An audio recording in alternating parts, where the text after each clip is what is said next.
Okay guys, welcome to the first series of lecture on thermal properties. So let me just give you an introduction.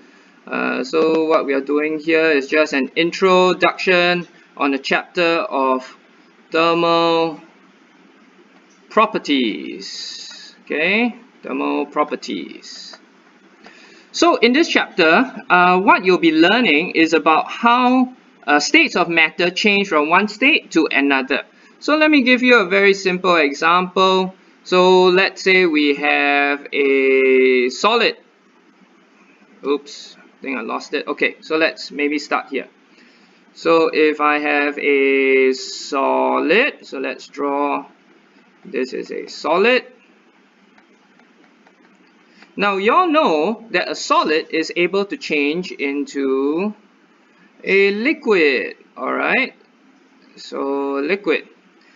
And a liquid is also able to change into a gas. So gas, alright? So let's say this is gas, this is your liquid, and this is your solid. Now, so here's the thing. How do we change from solid to liquid? And what is this process called? So to change from a solid to a liquid, I need to add heat. Right? Undo this. Oops, what did I just do? I need to add heat. Let me erase this away. Now, this is where you need to learn the first keyword. Alright, I need to add not just heat, but something called latent heat. Okay, I need to add latent heat. So what is this thing called latent heat? Is it something special? Is it something special? Ooh, actually no. It's just normal heat, but it's a special name we give it because this heat is used during the change of state, right? So because it is used to do something special, ooh, we call it latent heat. So this is a keyword that you must know. What did I just do here? Still trying to get used to this. Okay. Latent heat. Right, I want this highlighter because I want you to remember this keyword, latent heat. Okay. And when you add latent heat, the solid changes into a liquid. This process is called melting, which you need to know. Melting, right? And when I want to change a liquid into a gas, I need to add, this is a pulse.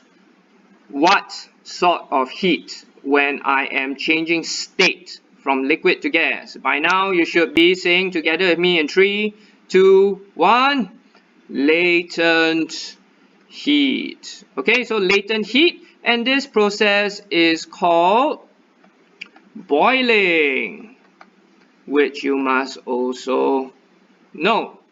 Okay, now so when you increase the temperature of the gas, giving it more heat, then the temperature of the gas will just increase.